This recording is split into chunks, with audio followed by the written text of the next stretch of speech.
वेळ प्रसंगी शेपूट घालणारे, दिल्लीमध्ये जाणारे, दिल्लीच्या लोटांगण घालणारे आणि जेव्हा नोटीस आली की घाम फुटणारे. लोकसभेच्या निवडणुका जाहीर झालेल्या आहेत आणि त्या पार्श्वभूमीवर महाराष्ट्रातून 45 पेक्षा जास्तीच्या जागा महायुतीच्या आल्या पाहिजे.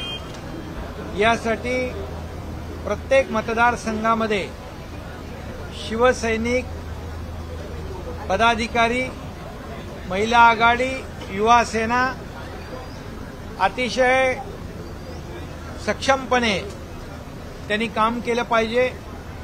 त्या बाबतीमध्ये आढावा बैठक, तिथल्या मतदारसंघाची माहिती, त्या मतदारसंघाचे इश्यूज आणि मोदी साहेबांना आपल्या राज्यातून, महाराष्ट्रातून 45 पेक्षा जास्तीच्या जागा मिळाल्या पाहिजे आणि त्यांचे हात बळकट झाले पाहिजे. अशासाठी आजची आढावा बैठक होती.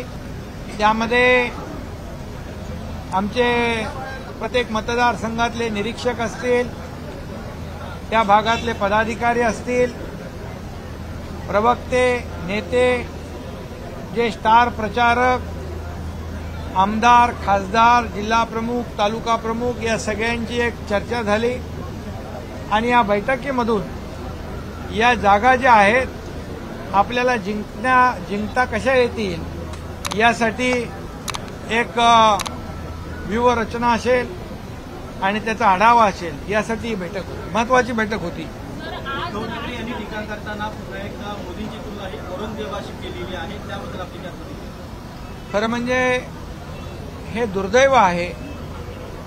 देशभक्त आणि राष्ट्रभक्त या देशाचे प्रधानमंत्री मोदी साहेबांनी या देशाला एक नवा आयाम दिला, नवी उंची दिली आणि बाळासाहेबांचं जे स्वप्न होतं राम मंदिर बांधण्याचं, 370 कलम हटवण्याचं, ते त्यांनी पूर्ण केलं. अशा आदरणीय प्रधानमंत्री महोदयांना औरंगजेब म्हणणं म्हणजे या देशाचा अपमान आहे.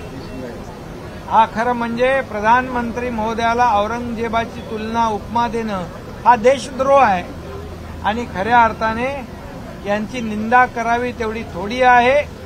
कारण औरंगजेब वृत्ती त्यांनी दाखवली.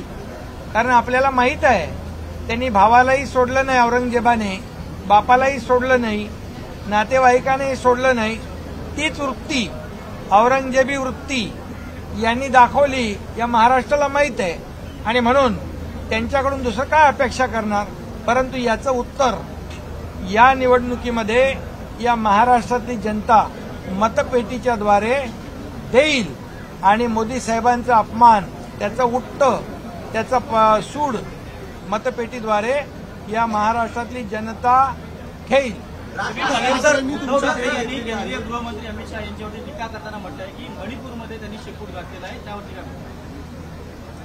खरं म्हणजे देशाचे कणखर आणि धाडसी गृहमंत्री यांनी मोदी साहेबांच्या मार्गदर्शनाखाली 370 कलम हटवलं. जे एक स्वप्न होतं किंवा स्वप्नवत वाटत होतं ते त्यांनी करून दाखवलं आणि अनेक याच्यामध्ये देशभक्तीचा परिचय त्यांनी दिला. त्यांना शेपूट घालणं म्हटणं म्हणजे ही मर्दुमकी नाही. खरं म्हणजे त्यांचा निषेध केला पाहिजे. आणि मी हेही म्हणेन की हे फोटोग्राफर त्यांना शेपटी असलेल्या प्राण्यांचे फोटो काढायला आवडत होते, त्यातून त्यांना हे शेपटीची जास्ती त्यांच्या प्रेम आणि हे झालेलं आहे. वेळ प्रसंगी शेपूट घालणारे, दिल्लीमध्ये जाणारे, दिल्लीच्या लोटांगण घालणारे आणि जेव्हा नोटीस आली की घाम फुटणारे, हे शेपूट घालणारे कोण आहेत? वेळेला शेपूट घालणारे कोण आहेत? आणि खुर्चीसाठी, सत्तेसाठी, मुख्यमंत्री पदासाठी कुणी शेपूट घातलं? सगळं सोडलं, विचार सोडले बाळासाहेबांचे. त्यामुळे सर मला एक बार हिंदी वाटतं में ब्रीफ सर, आज राज ठाकरे यांच्याबरोबर आपली एक बैठक झाली, त्याबद्दल काय सांगाल? त्यांच्याबरोबर चर्चा झाली आहे, चर्चा सुरू आहे. योग्य वेळी योग्य निर्णय होईल. पण शिवसेनेच्या जागांची मागणी राज ठाकरे करतात मनसेच्या या माजी कितपत सत्य आहे? नगरसेविका ज्या आहेत त्या देखील तुमच्यात प्रवेश केलेला आहे. एकीकडं बैठका हिंदी में होत क्या आहेत. चलो बोलो. हिंदी में सर आज जो सर, बैठक हुई है, राज ठाकरे आज जो बैठक हुई है, मुख्यमंत्री दावा करते यात कितपत सत्य आहे? चर्चा चालू आहे, चर्चा चालू आहे. योग्य वेळी योग्य निर्णय होईल. ते आता समविचारी पक्षाशी या ठिकाणी महायुतीमध्ये मोदी साहेबांचे विचार, पक्षाचं काम, सरकारचं काम यावर विश्वास ठेवून अनेक लोक सोबत येत आहेत. दो विषय है जिस तरह से अभी यहाँ पर पार्टी के नेताओं की कार्यकर्ताओं की बैठक हुई है, और इसके अलावा जो संजय राउत का कल का बयान है उसको किस तरह से देखते हैं? ये पार्टी की बहुत ही महत्वपूर्ण बैठक थी. लोकसभा चुनाव शुरू हुए हैं और महाराष्ट्र में उत्तर प्रदेश के बाद 48 सीटें हैं. इसमें 45 से ज्यादा सीटें हमें महायुति को लानी है और मोदी जी को उनके हाथ मजबूत करने हैं. मोदी जी को फिर से प्रधानमंत्री बनाना है. महाराष्ट्र का उसमें बहुत बड़ा योगदान चाहिए. इसीलिए ये आढावा बैठक आज हमारे कार्यकर्ताओं की, पदाधिकारियों की ली हुई है और इससे निश्चित रूप से जितने 48 सीट्स है उसमें जो जो कैंडिडेट महायुति के होंगे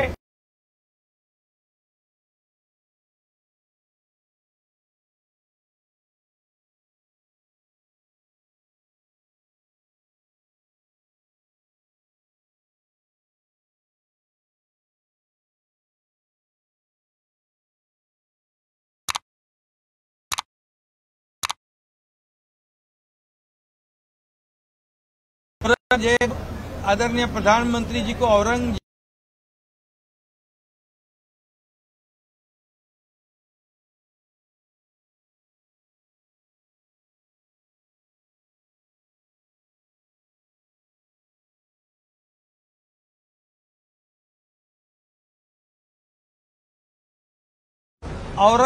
कहना ये देशद्रोह है, ये देश का अपमान है और इसका बदला ये पूरी देश की जनता और महाराष्ट्र की जनता आने वाले चुनाव में मतपेटी द्वारा जरूर लेंगे.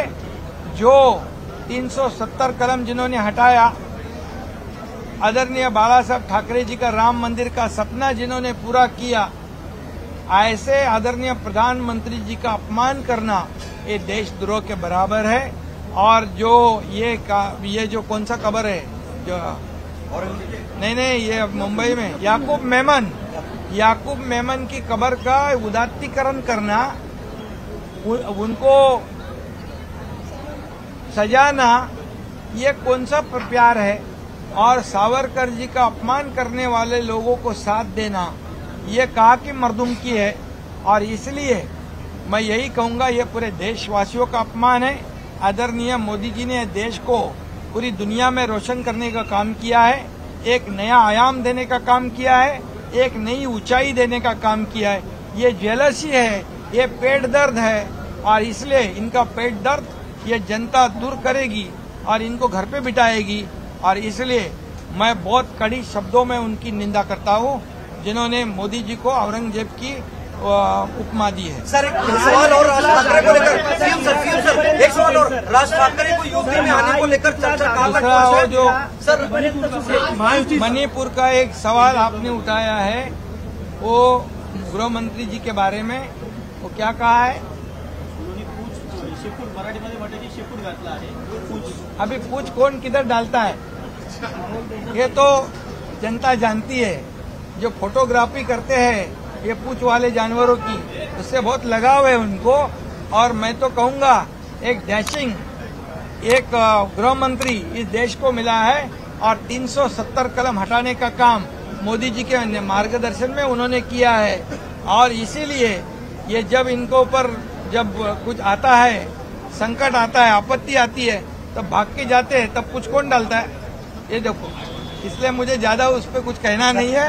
और उनकी महायुति की फाइनल सीट शेयरिंग का मसला कहाँ तक पहुंचा है, एक चीज, और राज ठाकरे की एंट्री कब तक संभव है, क्योंकि आज अभी आप लोगों की चर्चा हुई है। कोई नहीं, ऐसी बात नहीं है, चर्चा शुरू है, योग्य समय पर निर्णय होगा। राज ठाकरे सर मराठीमध्ये सांगली सीट को लेकर महाविकास आघाड़ी में तनाव है। उद्धव ठाकरे की सभा का कांग्रेस वहां पर आज बॉयकॉट भी कर रही है, स्थानीय कार्यकर्ता, इसको कैसे देखते हैं? एक सीट को लेकर झगड़ा हो रहा है और ऐसी कई सारी सीटें। अरे उनमें तो पूरा झगड़ा ही झगड़ा है, उसमें कोई किसी के साथ नहीं है। ये शिव तीर्थ पर शिवाजी पार्क पर जो सभा हुई, यहाँ से देश को बाला साहब ठाकरे जी मार्गदर्शन करते थे, जो सावरकर का अपमान किया उनको यहाँ लाया शिवाजी पार्क को। ये वो दिन काला दिन था, मैंने पहले ही कहा है। और आज मैं ये कहूँगा कि ये इंडिया अलायंस पूरी तरह टूट चुकी है। ये मोदी जी के नफरत जहर मोदी जी के बारे में इनके दिल में है, और ये जहर जो है वो निकाल रहे, उगल रहे हैं, और ये इनको सही सबक इस चुनाव में महाराष्ट्र और देश की जनता दिखाएगी, और पूरी तरह इनको घर पे बिठाएगी। घर पे बैठने की उनको आदत है, और इसलिए उनको घर पे परमानेंट बिठा देगी। राजकारणातील प्रत्येक अचूक बातमीचे सर्वात आधी अपडेट्स मिळवण्यासाठी सरकारनामाच्या सर्व सोशल मीडिया प्लॅटफॉर्मला लाईक, फॉलो आणि सबस्क्राईब करा। तसंच सर्व नोटिफिकेशनसाठी बेल आयकॉन प्रेस करायला विसरू नका।